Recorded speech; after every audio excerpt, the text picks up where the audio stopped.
Hare Krishna. Hare Krishna. Thank you very much for coming today. So, we are going to discuss the mood of sharing Krishna Bhakti and the mood of facing very difficult challenges in our service in our life based on Prabhupada's prayers.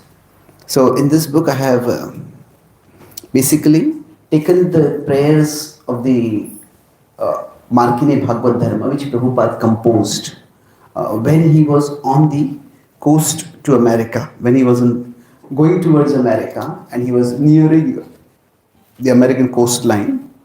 At that time, he wrote these prayers. So let's get a sense of the prayers. I have taken each of these verses and translated them into English poetry. So I request, do we have a second mic? Yeah, we'll request different participants to, maybe you can pass on, we can read one. It's a poetry. So we can just repeat after me. I recited this one now. Boro Krupa Kaile Krishna Adhamera Prati. Adhamera Prati. So I'll just read the translation.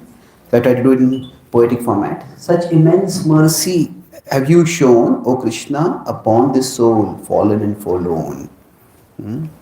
Ki lagiya anile heta koro e begati. Okay, I'll do it this way. I'll just read the poetic translation so that we get a sense of what is going on. Because Bengali and this will get confused. So, such immense mercy have you shown, O Krishna, upon this soul fallen and forlorn. Why have you brought me to this place? Now do with me as suits your grace. You must have some purpose, I humbly guess, some hidden aim in this wilderness. Why else would you bring me to such a terrible place, so lost in illusion, so void of grace? By Rajas and Tamas in formidable might, all here are covered in illusion's night. For Vasudev's glories they have no attraction, in the divine they find no satisfaction. With your mercy, choose, O Lord, to bless. Your mercy makes everything possible. You are incredible, unstoppable, magical. How will they come to understand the taste of your love so deep, so grand? Grant this mercy on me, O Lord omnipotent. Take charge of me and make my words potent. It is, O Lord, by your arrangement that all fall to illusion's enticement.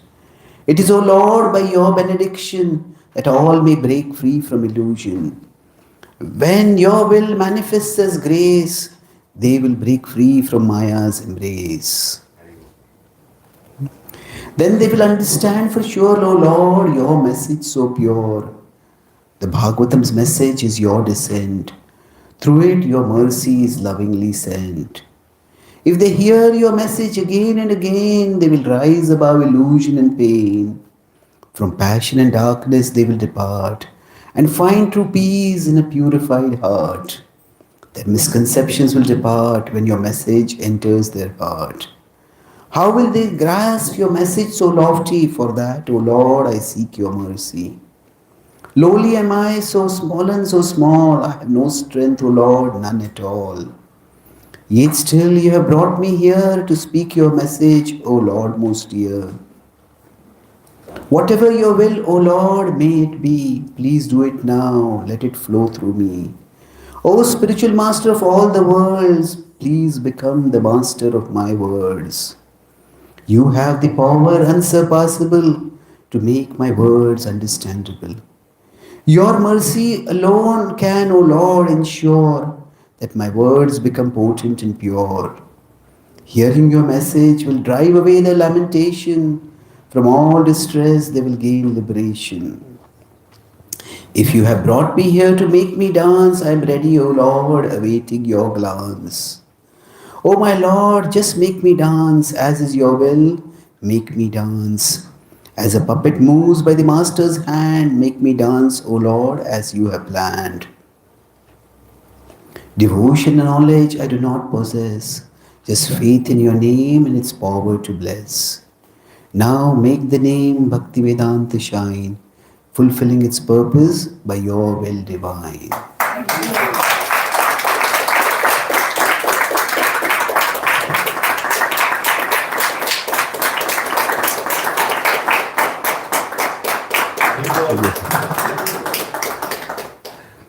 So, when I was doing these poetic translations, what struck me about it is that,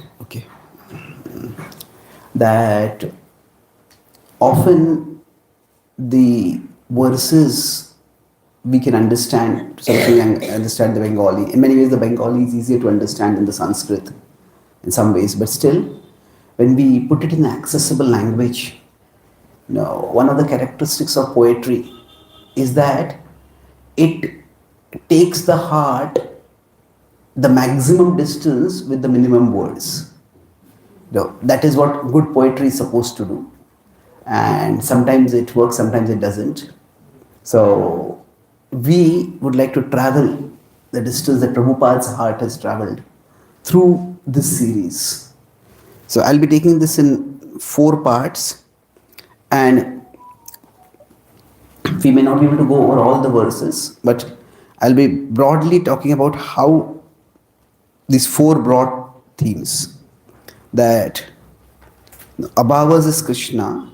So Krishna consciousness is, maybe one of the lights can be turned off, or it's visible to everyone? It's visible. Okay. So Krishna consciousness is, of course, being conscious of Krishna. But it is that our vision of Krishna becomes infused, or it changes our vision of everything. So I'll be talking about broadly 4 things. The world. That's what I'll talk today. How Krishna consciousness changes our vision of the world. How we can have a more informed vision of the world. Then second is, there are people in the world. So the world as a philosophical principle, the world as a lived reality, what it means. How Krishna consciousness can change our vision of the people in the world. Then the third is how Krishna consciousness changes our vision. We are also in the world in one sense, that if you put it this way, we are also in the world. So how Krishna consciousness, what we are doing in the world, that's our path, our purpose, our mission, how Krishna consciousness changes the vision of that. And then lastly, how Krishna consciousness changes our vision of ourselves. So all of these are related, and it's not that one session will be devoted only to one thing, because this is an organic song and different themes are coming up over here. But broadly, how we look at the world, how we look at people in the world, how we look at what we are doing, and how we look at ourselves. These 4 things we'll discuss, and we'll discuss this broadly in the context of sharing Krishna Bhakti with others, because that is the mission that Srila Prabhupada has. And in this mission that Srila Prabhupada has, he is going to face many different challenges. And now the specifics of his situation and our situation are quite different, but still the principles of bhakti apply. So broadly, how Krishna consciousness changes our vision of things. That's what we're going to discuss. So let's look at this particular. We discussed the first 2 lines. So ki lagiya nile hetha koro ebe gati. So Srila Prabhupada is saying here that, my dear Lord, you have showed great mercy on me, you have brought me here now. So now whatever you like, you can do with me. So why have you brought me to this place? Now do with me as suits your grace. So would someone like to read this? Let's read this together. The first prayer we will read together is the summary affirmation. You can repeat after me if you like. My dear Lord, let me behold you above, and the path to you below. Would different devotees like to read one paragraph?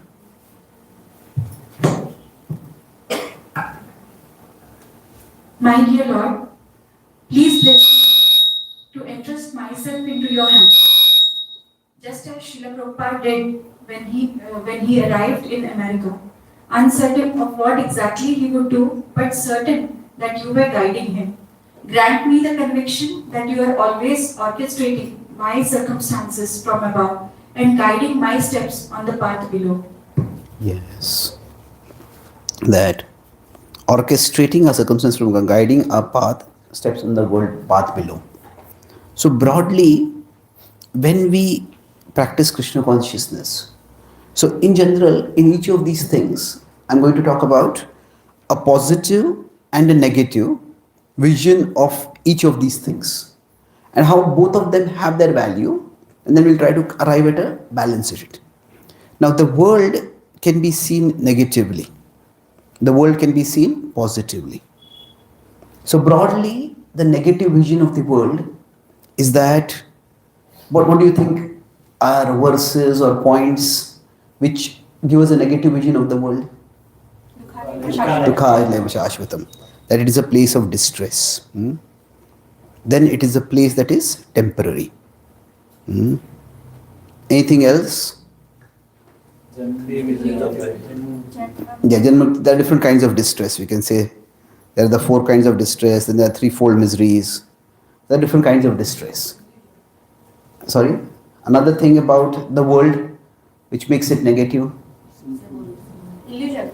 Yes, illusion. It is the abode of Maya. There is illusion in this world. So, broadly speaking, these are various negative features about the world. Now, are there any scriptural descriptions which are positive about the world? Can go to Goloka from.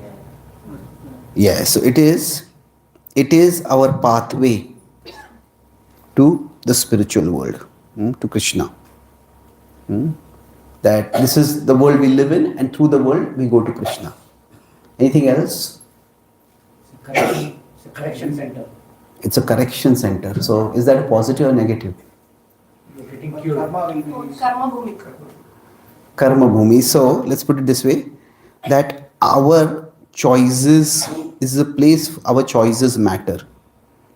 That we are going through distress in life, but while we are going through distress, the choices we make matter over it. It's karma bhumi, means our actions have results. Anything else? We can execute free will. So we can, choices matter is that that's free will is there. So you're talking more about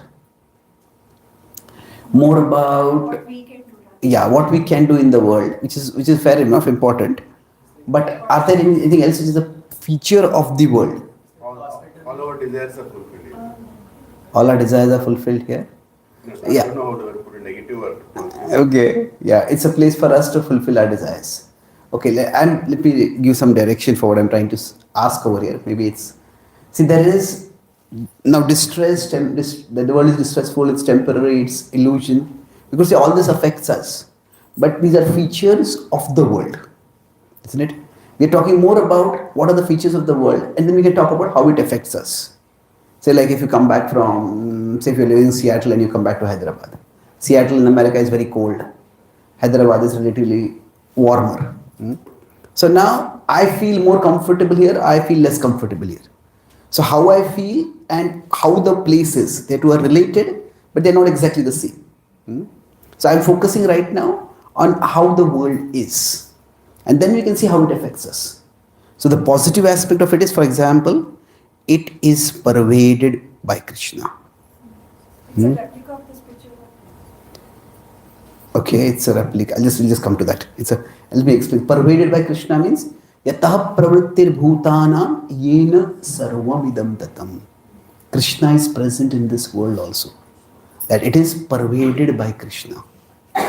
Then, so in that sense, there's a positive about the world that Krishna is here also. Yes, Krishna is there, but Krishna is also here. Then it is, we could say, a replica of the spiritual world. A replica would be a bit of an overstatement, and you can say it's a reflection of the spiritual world. So when you say replica, there's a it's almost like the exact same thing is over here. So we could say it's more of, It looks like that, but yeah. there's no consciousness in things here. Yeah, so there is a difference, but it's still reflection. So now reflection could convey that there is a certain level of falsity to it. But reflection also means that there is a reality and is a pointing to the reality. Now another positive aspect of this world is that it is filled with the vibhutis of Krishna. That Krishna says in the whole chapter of Vibhuti Yoga, that all the attractive things in this world are pointers to him. They are arranged by him. It is he who is manifesting those things. So the world is the place filled with vibhutis of Krishna. Now another thing is that we may say this world it is a place of distress, but is it a condemned place? No, it is not a condemned place because Krishna comes here again and again. So it is a place which at least it is cared for by Krishna.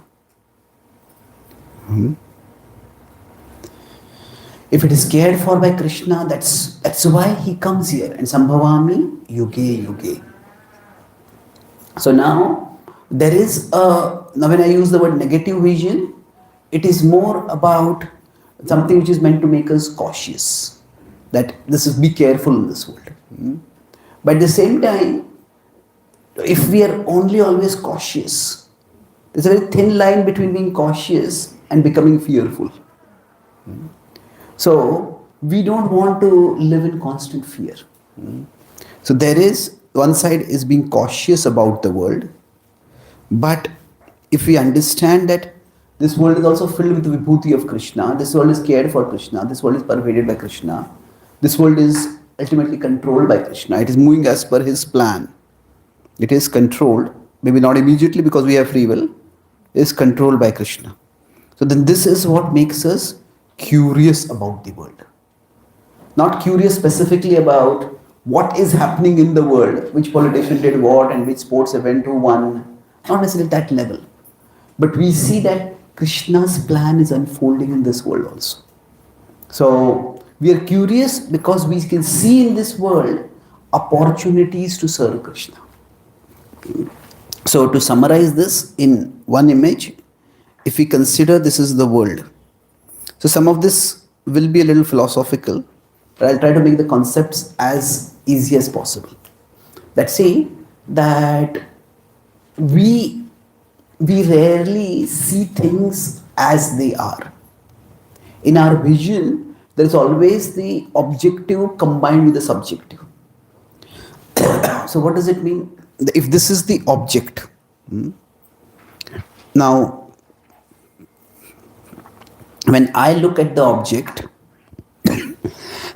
through my vision itself comes a conception around it. So it's a story I tell myself about that object. It's a frame that I put that object in. So for example, now if you look at me, now you see me possibly as a brahmachari, as a speaker, as an author. Now I see you, I can see you as a software engineer, I can see you as a preacher, I can see you as a grahastha, I can see you as an Indian. Now we all, when we observe something, we put it in a particular frame to make sense of it. Now if you are in America and then you meet some people over there, the first thing you say, okay, is this an Indian or non-Indian? Maybe because that will determine which language you talk in, how you talk with them. So there is always a frame that we put around it. So now if we consider, so this is the object, but the frame we put around it is subjective. So now basically around the world, we can put two broad frames. If the word object is the world, that this is Maya's territory or this is Krishna's territory. Now both are true. This is Maya's territory and this is also Krishna's territory. Now seeing it as Maya's territory will make us cautious. Seeing it as Krishna's territory can make us curious. We want to understand Krishna. Athato Brahma Jigyasa. Now, the Vedanta Sutra is saying this Brahma Jigyasa has to be done in this world. It is not that we go to some other world and do Brahma Jigyasa. While we are in this world, while we are navigating through this world, we do Brahma Jigyasa. So, this idea that the world can be both seen positively and negatively. And depending on which direction we go, whether we'll focus on the positive or the negative. So, if there's too much of the negative focus, there's a problem. The negative focus too much, we can be cautious, but going too far, we will become very fearful. We will become very pessimistic. On the other hand, the positive focus will be curious. But from the curious, we can even become careless. This world is a place of, on one side, it's a place of vibhuti. It is where Krishna's opulence is manifesting. But it's also a place of vishaya. It is a place of sense objects. So, which is the one we focus on? Both are truths, and depending on Deshakala Patra, time, place, and candidate, we need to decide which vision of the world I focus on. So, when Prabhupada is in this world, now how is he seeing it? Later on, there will be a verse which says, Tomara ichhaya sabha hoye maya vash. Tomara ichhaya nasha mayara parash. So he's seeing this, that this is the world of Maya, but he's also always aware that this is the world of Krishna who is above Maya.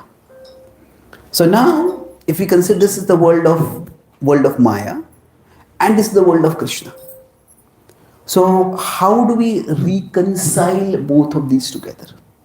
That is what we would like to do. That means how we would like to be. We would like to be both cautious and we would like to be curious. That we want to have caution coming from here, curiosity coming from here. We want to look at the world from that perspective. So when Srila Prabhupada is looking at the world, he is saying that he's saying Krishna koro ebe gati. That ki lagiya anilehe tha koro ebe gati. You must have some, for what purpose you have brought me here? Why have you brought me here? Now, whatever you want, you do with me. In the next verse, Prabhupada will say that you must have some purpose. Otherwise, why would you bring me to this terrible place? Why would you bring me to this terrible place? So that is Prabhupada is talking about America as a godless place and he's saying it's terrible. So if we consider this dual vision, this world is a place of Maya and this is a world is a place of Krishna. So accordingly, Krishna consciousness will have two distinct components to it. Who would like to read the next paragraph? So we could say that with respect to the fact that Krishna is our protector, Krishna is our Lord, we will have confidence. But this world is also a place of Maya. How Maya is going to act in the world, we don't know. So that's why there is some uncertainty. Go ahead. Who would like to read this? O Omnipresent Lord, let my consciousness of you become an empowering blend of practical consciousness and transcendental consciousness. Practical consciousness will keep me aware of my immediate situation, its challenges and opportunities. Transcendental consciousness will keep me aware that you are always in charge. I will always, if we have only the practical consciousness without transcendental consciousness, I will be consumed by anxiety and paralyzed by panic. If I have neither practical nor transcendental consciousness, I will be lost in my head, unable to do anything worthwhile. If I have only transcendental consciousness without practical consciousness, I will become unrealistic, over-dependent on your intervention without doing my part. Yes. So here, this is a 4-quadrant diagram. As you may guess, our Krishna consciousness has both these aspects, this practical consciousness and transcendental consciousness. So, practical consciousness means we look at the world as the abode of Maya. That means it works according to certain principles. It works according to certain rules. And then there is transcendental consciousness. So practical consciousness, you could have yes or not, positive, negative. You could say yes or no. And transcendental consciousness, yes or no.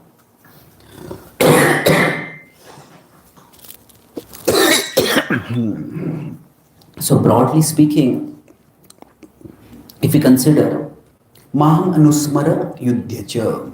So Maham Anusmara is transcendental consciousness. Yudhacha is practical consciousness. You remember me and then you fight. So in terms of the three modes, we could say that if we have neither, that will be tamas. So what happens is somebody is in tamoguna, there's no question of them remembering God. Forget the idea of God. They're not even conscious of the world around them. Person who is drunk is maybe is walking, they stumble and fall, they don't even notice what is in front of them. But the tamoguna is neither practical consciousness nor transcendental consciousness. Now, this is where there can be fear, there can be lethargy, apathy. Practical consciousness without transcendental consciousness, that is rajas. Rajoguna is where I have to do this, I have to do that, I have to do that, I have to do that. And if I don't do things, everything will fall apart. So, we are aware of what we are meant to do, but we are not aware of any higher principle. Now, sattva is where we have practical consciousness and transcendental consciousness. We see that avibhaktam cha bhut, no, what is that? 18.20 Krishna says that tadjnanam vidhi satvikam. He says sarva bhuteshu yenaikam bhavam avyayam ikshate. Avibhaktam vibhakteshu tadjnanam vidhi satvikam. He says that there is one imperishable spirit who is guiding all living beings. But then every living being is different. This is sattva. That there is transcendental consciousness and there is practical consciousness. Now, if there is only transcendental consciousness without practical consciousness, this is, you can call it Shuddha Sattva, but this is the level of a person who is such an exalted Uttamadhikari that they can't differentiate, or they don't differentiate between devotees and non-devotees. Then they can't really function in this world. So this is the level where, at the level of Uttamadhikari, somebody is there where there's no differentiation. And then it's almost like at that level the person is like a child, which is sweet in the innocence. But then a child is also gullible. A child isn't, so Prabhupada says that Uttamadhikari has to come down to the Madhyamadhikari level, by which we can practice bhakti. So with respect to this, when Prabhupada has come to America, we will see that Prabhupada makes both kinds of statements. He says that when he came to America, now Chaitanya Charan was a TV series that was made. Now there are many devotees who are using animations and other things to try to replicate or try to recreate. So now if we consider when Srila Prabhupada came to America, let's try to get the context of this prayer. Prabhupada has come alone to America. He has been alone for quite some time. He left his family almost 10, 12 years ago. Since then, wherever he has gone, he has been going alone. And yet, there are different kinds of aloneness. When Prabhupada, even when alone, has always been with people who are at least sympathetic to and respectful to his mission. Now, he was in Vrindavan filled with devotees. He would go to other places, there would be people who would be supporting him, who would invite him, who would host him, who would respect him as a sadhu. Now, Prabhupada is on this ship Jaladuta. The people on the ship, at least the captain is a pious person. And the crew members, they're busy in their own work. But when Prabhupada had Janmashtami over there, he distributed prasad, he did some kirtan, they also participated a little bit. But now, Prabhupada is going to step out into a world where there's a different kind of aloneness. That is, he's going to go to a place where nobody understands his values, his purposes. Prabhupada has never been outside India till now. What to speak of going to a country as culturally different as America? And not only is he going to America, he is also, there's one level of aloneness. That is, you are not with people who care for you, people who like you, people who share your values. But beyond that, when Prabhupada has come to America, there's no Wikipedia at that time, there is no chat GPT. Now Prabhupada has not really studied much about America. India was at that time more or less under socialist influence. And because of that, India linked much more with Soviet Russia. And India had heard about America. Somehow Soviet Russia never became the stuff of the dreams of Indians. Hardly any Indians dreamt, oh, we want to immigrate to Moscow, we want to immigrate to Russia. It's few but not much. So there was a particular conception of America. But that comes a conception, okay, there's progress, but there is materialism, there is sensuality, there is Hollywood. So now, when Prabhupada is here, there is a timeless principles about which he has complete confidence.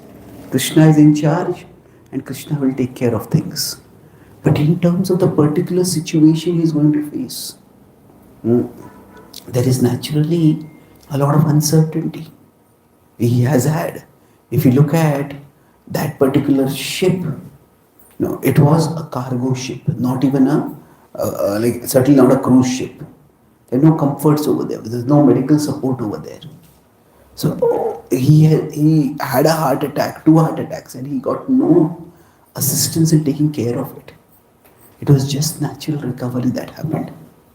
So with that background, generally, when we are at a particular place, now there is what puts us in that place is the past and the future.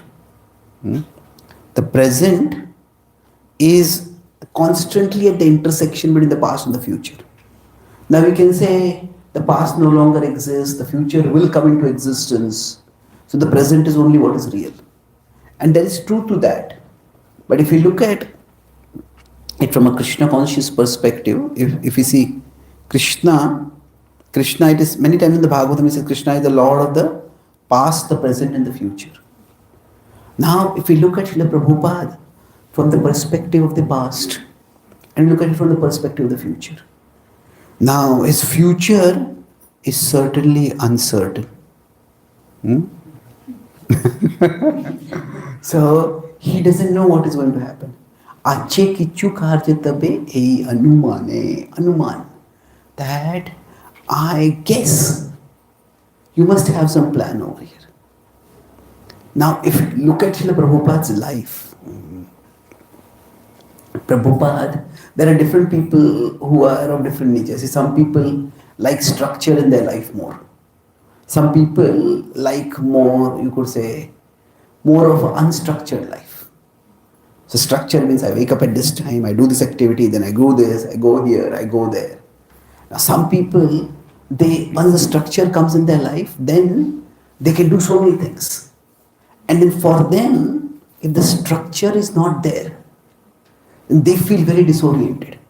If somebody, it's possible that we have structure in their life and it's good, having structure is good. But we can get attached to the structure and then the structure gets disrupted, it becomes very annoying, it's very disturbing. Some people, they can't sleep well except they sleep in their own bed. They have to sleep at a particular time. They can't, then they don't. Then they get disrupted. Now for structured people to be in a completely uncertain, unpredictable situation, that becomes very difficult. People who don't mind being unstructured, then for them it's more like adventure. Let's see what's going to happen. So Prabhupada has always had a very structured life. And to some extent, Prabhupada maintained his structure in America also. Waking up, cooking his own food, doing his sadhana, doing the seva. But then he's going into an environment which is completely different. And Prabhupada said, I don't know, as I said, whether I should turn left or right when he landed in America. So that was not just the physical, but it was also metaphysical. What exactly? The world as the domain of Maya. Hmm? Now Prabhupada is in Krishna consciousness, but still he is also in the domain of Maya. So because we consider both these worlds, so we'll see Prabhupada's prayers in these two lines, that if we consider that the world as the domain of Maya, Prabhupada is saying uncertain. This is a Ugrasthan. This is a terrible place. This is what is going to happen. The world as a domain of Maya.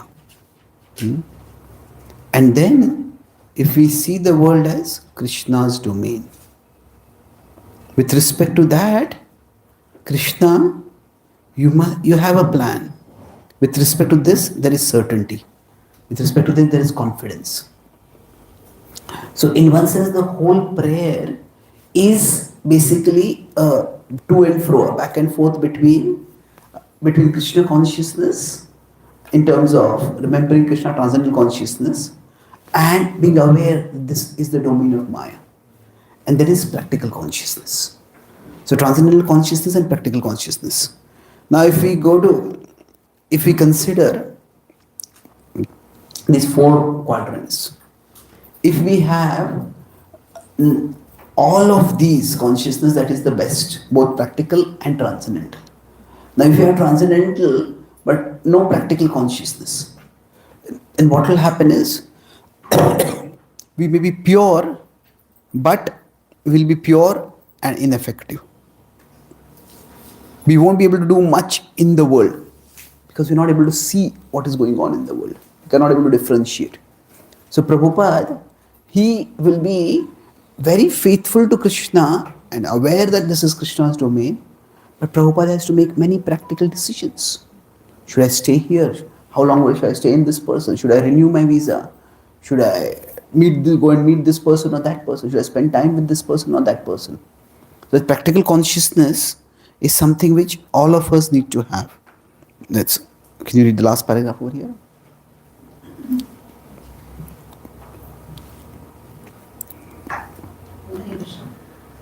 Bless me, O Almighty Lord, to cultivate both. Let transcendental consciousness keep me faithful and calm, and let practical consciousness keep me resourceful and alert. Thus, like Srila Prabhupada, may my head remain in the sky while my feet stay firmly on the ground as I walk the path of your service. Yes. So we need to be alert and resourceful, at the same time calm and faithful. So I'll make one last point, and then this last point will take 2 hours. But this is an important point. So see, as I said, when we look at things, we bring a particular story to it. We bring a subjective imagery to it. So for all of us, with respect to the world, we can have different metaphors about the nature of the world. So how can we have practical consciousness and transcendental consciousness both together? The practical consciousness means my actions matter. I have to be careful. I have to make good choices. But transcendental consciousness is that Krishna is there and Krishna cares for me and Krishna is with me. So if we consider the nature of the world, if we consider various metaphors about the nature of the world, what if you want to understand the world, what are the common metaphors that we use? Yeah, that's a phrase. So it's like a correction center. A correction center. So correction center would mean, we'll come to that. So correction center is, it's a jail, it's a prison. Okay. Correction center can be jail, a rehab center. We call it hospital. Okay, let's move one. So let's take correction center. You can say, if we call it a jail or a prison. Now, if you see each of these, they imply something. If you are in the jail, what are you supposed to do? The word correction center means, it requires change of behavior. And whose focus is it on changing the behavior? It's our focus. So if you see, this metaphor does not bring Krishna and Krishna's love directly into it. That who is Krishna? Krishna is the king of the kingdom. And we are in the jail. The jail is arranged by Krishna. But then we are all alone in the jail to make our way out of the jail. It's a valid metaphor, but it does not bring the bhakti element, the element of Krishna's compassion so much into it. The Gita in the 15th chapter also uses one more metaphor. What is it? Some of you mentioned earlier. What is the first verse of 15th chapter? Urdhva Moola Madhya Shakam. So what does it refer to? Unverted tree is it's like a reflection. So we can say it's a reflection, illusion, upside down tree. So where, if we consider something as a reflection, there what we need is, if something is a reflection, illusion, we need intellectual development. We need to become more intelligent. Don't be such a fool. There are many things. We could have the example also for, say, a mirage. If there is a mirage, then what is happening is you are seeing it wrong. So here the focus is on changing our behavior. If you say intellectual development, here it is on changing how we see things. What we see needs to be changed, or what we need to, or how we act needs to be changed. Any other metaphors? University. Yes, if you consider the world to be like a university. Now what does a university mean? What is the focus we have to do over here? Learning. You have to study and learn. So now here, in one sense, if you consider, the teacher's role comes in a little bit more. The teacher is there to help us learn. The teacher is also going to test us. But the teacher, so the university university metaphor brings more of the role of Krishna into it. It gives more of a place for Krishna. And now in this matter also, what is it? See, one of the biggest problems that we face in the world is that we can say this world is like a prison. But each of these metaphors falls short in different ways. If we see a prison, say somebody is alcoholic and they are put in the prison because they drank and drove. Now, and they hurt someone. Now, in the prison, nobody is tempting them to drink alcohol more. Isn't it? In the world, the very things that we got us into trouble, we are being impelled to do them. And that the metaphor doesn't explain. If you consider this world as a place of illusion. So, something which is a jail is actually not a place of temptation. The jail is fully arranged so that it is a place of undisguised misery. And then we can get out of it. That's the nature, not the nature of the world. So all metaphors that we have, they are like rubber bands which we use to hold on to the object. But the object is slightly different. So now if we look at Srila Prabhupada's life, as I said, we look at the past, we look at the future. I'll come back to this point. One last metaphor we can consider is a metaphor of a hospital. Now in hospital what happens is, it is for us to be treated. Now in one sense, which metaphor among the university and the hospital, both of these, the in charge, the doctor say here is in our favor. But which is in one sense more passive and more active? Are we more active in a university or more active in a hospital?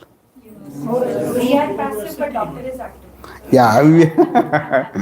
So in a hospital, it's more that it's we just have to take the treatment.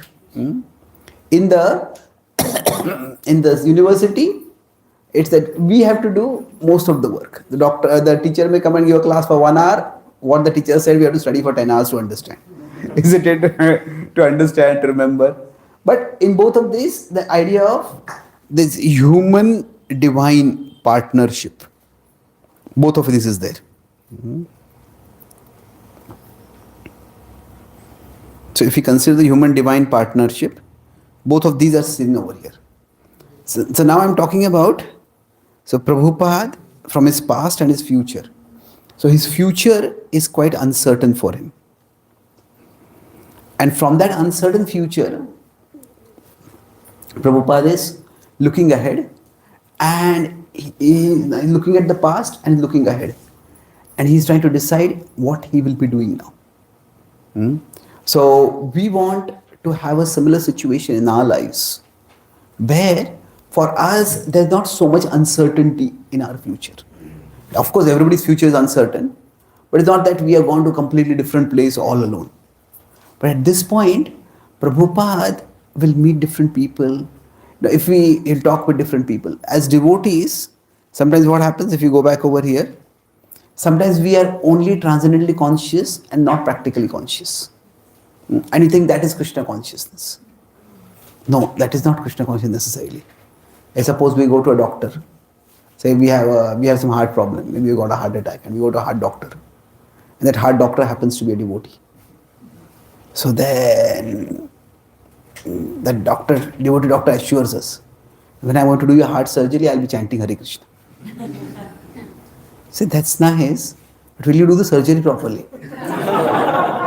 Says, that I can't guarantee, but I'll guarantee I'll chant Hare Krishna.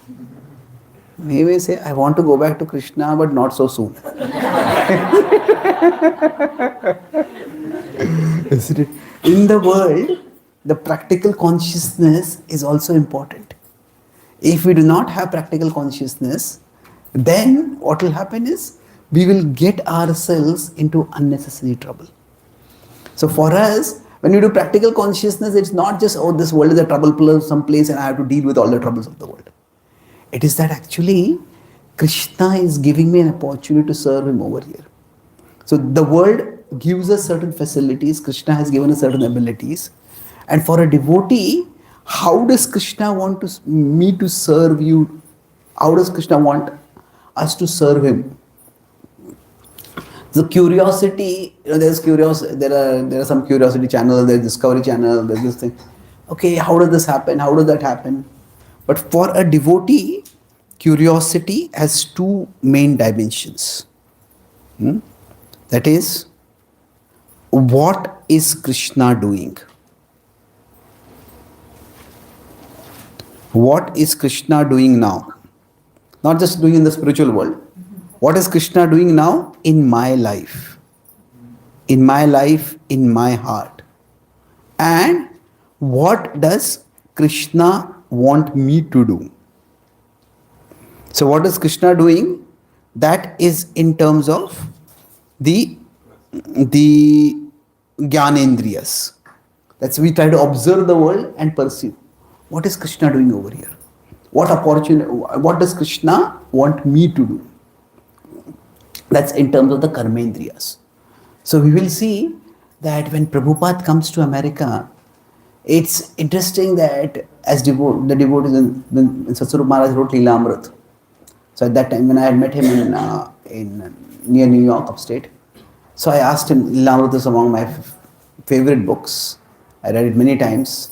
So I asked him that what was the biggest challenge for him in writing the Leela Amrit. So he told me that the biggest challenge was to find people in America and to find reliable people in India. Because an interesting scripture. What he meant by that was that when Prabhupada was in America in 1965, early days, he met people. But Prabhupada himself was unknown. He was in Butler, then he was in New York. To find people was difficult. Who all met him at that time? They started writing the Leela Amrit in 1975-76.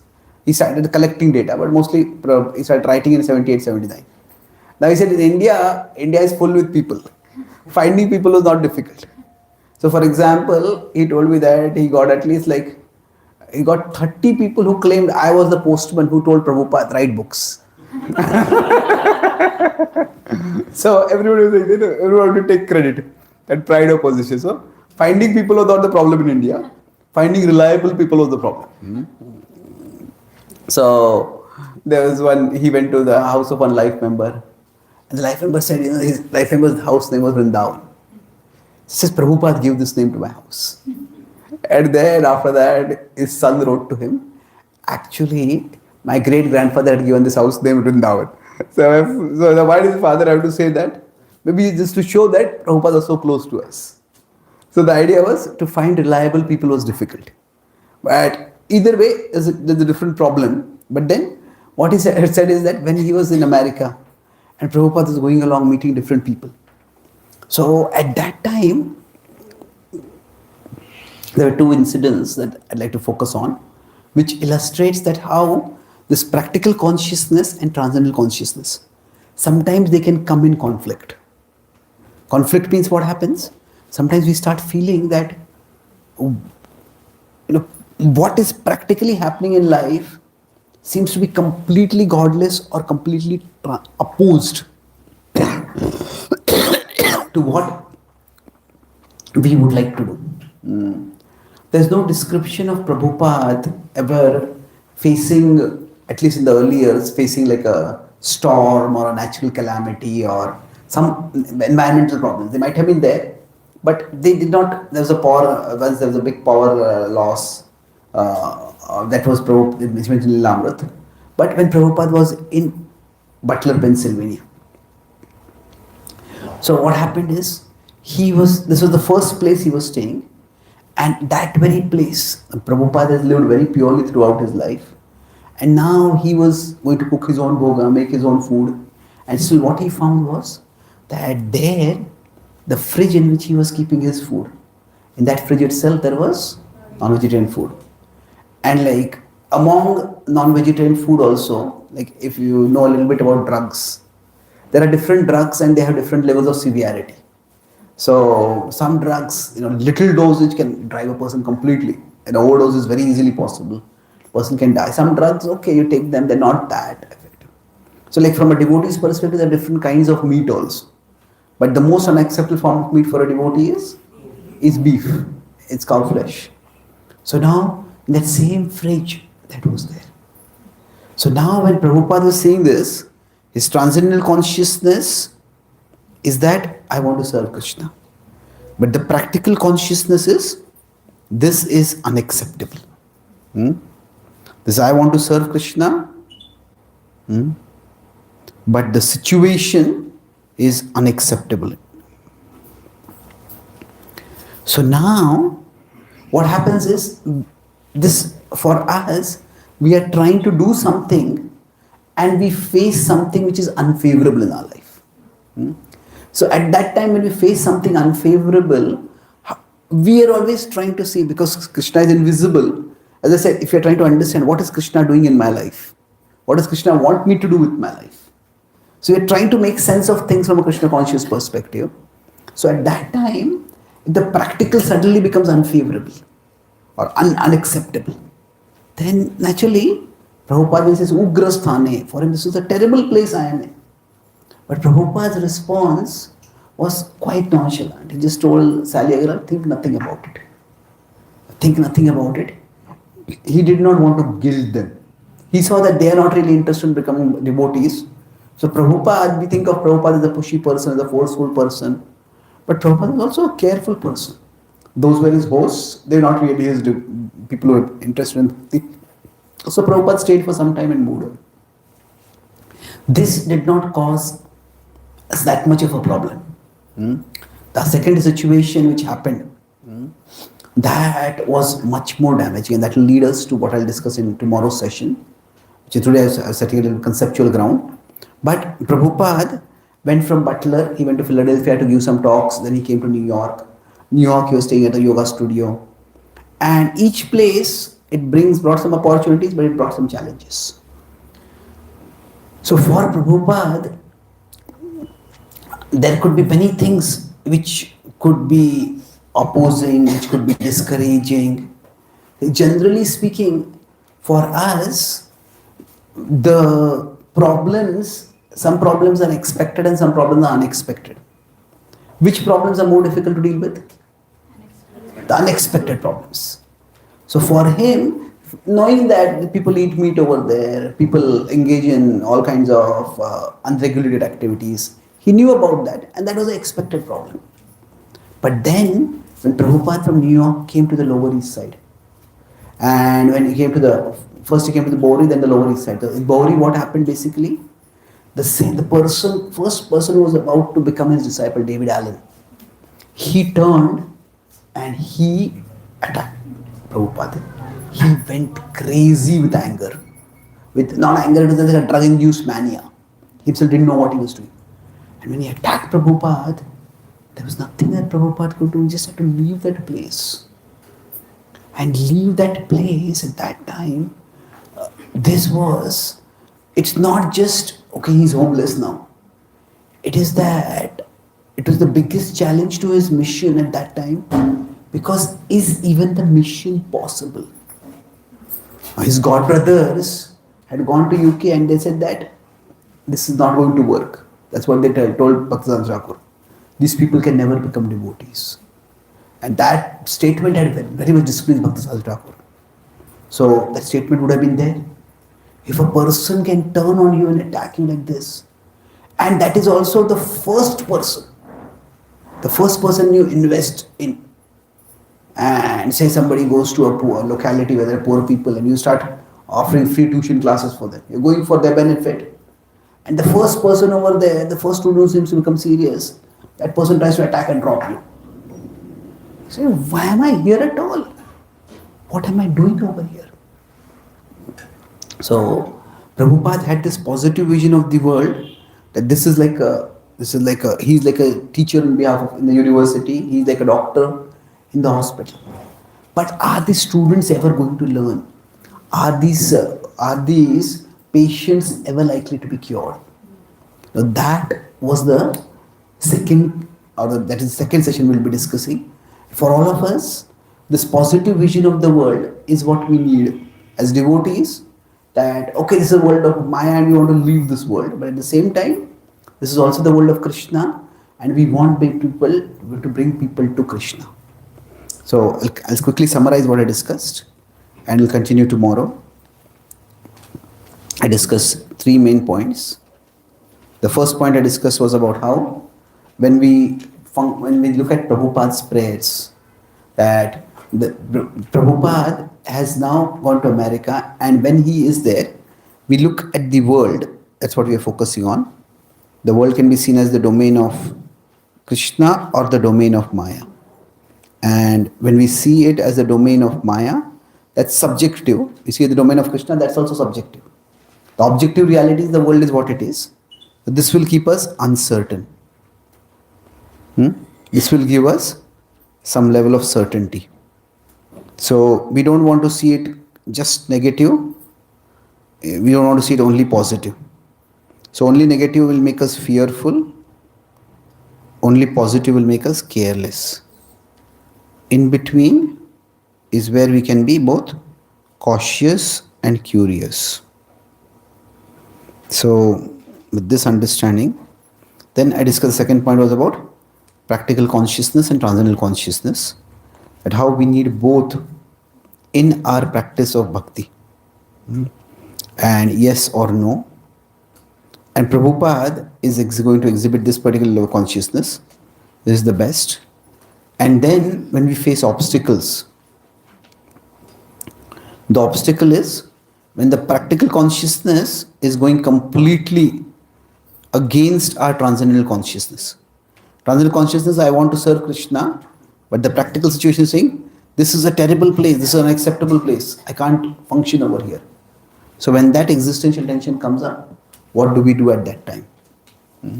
So we'll continue the discussion tomorrow. Thank you very much. Hare Krishna.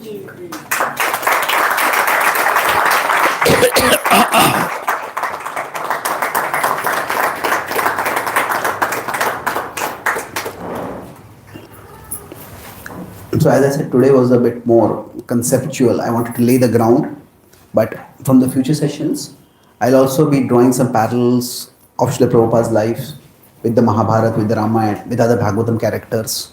So we'll make it more accessible. I don't want to just tell Prabhupada pastimes, although we'll discuss some Prabhupada pastimes. I want to discuss some principles, but the how we deal with people, we'll discuss much more other aspects also, other examples from scripture also. Thank you. Yes, Prabhu. Prabhuji, the aspect of being fearful about what uncertainty of the future. It's very famous incident of Srila Prabhupada where he was in Sun's Park in New York. There he was sitting and somebody came and asked, "Who are you?" And he said, "I have 108 temples and I have, so and so." Then this time is separating. So the confidence of Prabhupada in saying something like this when he did not even have one temple, That's the aspect of certainty. Yeah. So how do you define that aspect? I mean, See, there also Prabhupada said there are temples, so that certain is there. But the Prabhupada did not know how much time is separating us. Is it 6 months? Is it 1 year? Is it 1 month? So that at a transcendental level, that Krishna has a plan. A devotee has confidence. At the same time, practically how that plan is going to unfold. What am I going to do? What is Krishna going to do? That Prabhupada is responding. See, we see responding to situations. So we see that Prabhupada started many projects. And some projects he continued, some projects he decided we'll do it later. Some projects he decided to move back from them completely. So the idea is that it's like if you consider the mountain, there's the ocean. So the Ganga is confident that it's going to reach the ocean. That's its purpose. It's fixed in that purpose. But how exactly is it going to reach the ocean? That will vary. Sometimes the Ganga will move up and down and it will reach the ocean. Sometimes you consider the Brahmaputra river, for example, just has a 90-degree turn in its path before it goes to the ocean. So like it goes to the Himalayas and then turns that way. So like that, for us, that reaching Krishna, fulfilling Krishna's mission, that is the confidence. But exactly how we get there, there's going to be a lot of uncertainty about that. So in that sense, the devotee has to accept that when you say padam padam yad vipadam natisham. So vipadam can refer to disaster. It can refer to calamity that can happen at every moment. Now, that is a devotee wants to be aware of the nature of the world. But specifically, how we are going to serve Krishna. Arjuna, after he surrenders to Krishna, Krishna tells him that Bhishmam cha Dronam cha Jayadrathan cha. All of these are Maya hatam swam jahima vyatishta. By my arrangement, they have been killed. But still, Arjuna had to go to the process, through the process. Arjuna had to fight and kill them. And now it's possible that Arjuna was remembering Krishna's words when he showed the universal form, when he was fighting the war. But it is not that made the effort of the war any less real. There's no description that. Now it's interesting, Krishna mentions Jayadratha when in the 11th chapter. That Bhishmam cha Dronam cha Jayadratham cha. Now Jayadratha is not mentioned by Duryodhana in the first chapter. He doesn't consider Jayadratha to be a very important warrior. Now Krishna mentions Jayadratha, he will be killed. But on the 13th day, when Arjuna is charging towards Jayadratha, and it seemed as if he is not going to reach him, at that time Arjuna doesn't say, Krishna, hey Krishna, what about your promise in the Gita so it should happen? No, Arjuna keeps trying. So exactly how Krishna will manifest his plan. For that, now the word uncertainty might have a negative connotation. But the point is that, as I said, that leads to curiosity. That can lead to insecurity. Oh, I don't know what is going to happen. But I don't know what is going to happen. So let me be curious, let me be open. Let's see how Krishna is going to act in the world.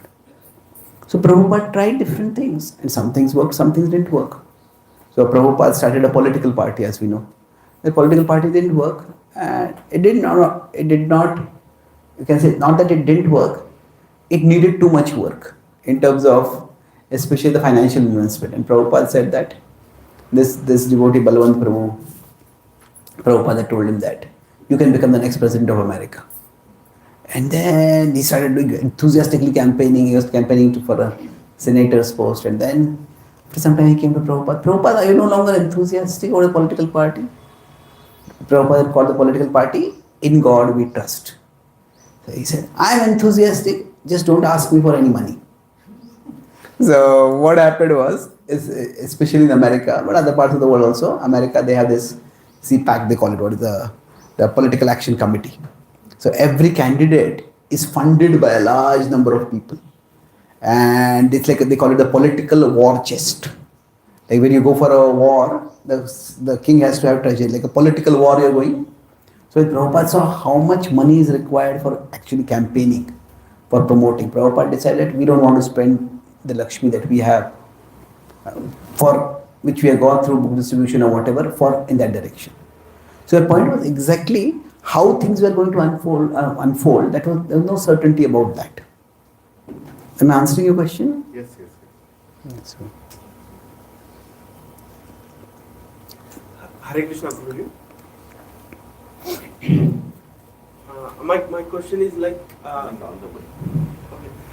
in terms of when we plan or something like that, but when we see in terms of devotion, raganubhav bhakti, love is the highest one. At the time of love, there is no plan. Really, who said that? No, in terms of, let's see The gopis plan Yes. what they're going to cook for Krishna.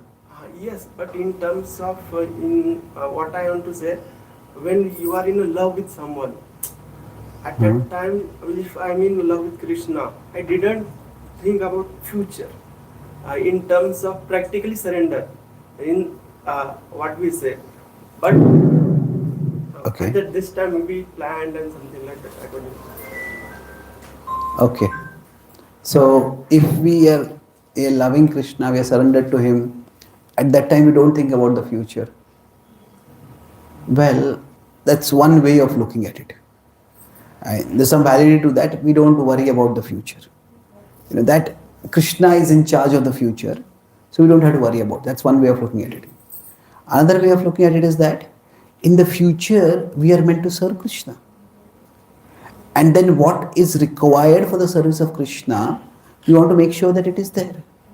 So for example, when Prabhupada built temples, Prabhupada made a plan of how those temples would continue in the future.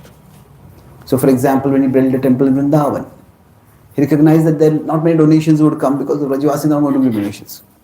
So Prabhupada had to create a guest house. So by that, people will pay for the guest house, and that's how the temple will get some funds. So I would say that it's not so much that we don't plan because of our dependence on Krishna. It is that we see how I can best serve Krishna. And sometimes we can best serve Krishna by planning.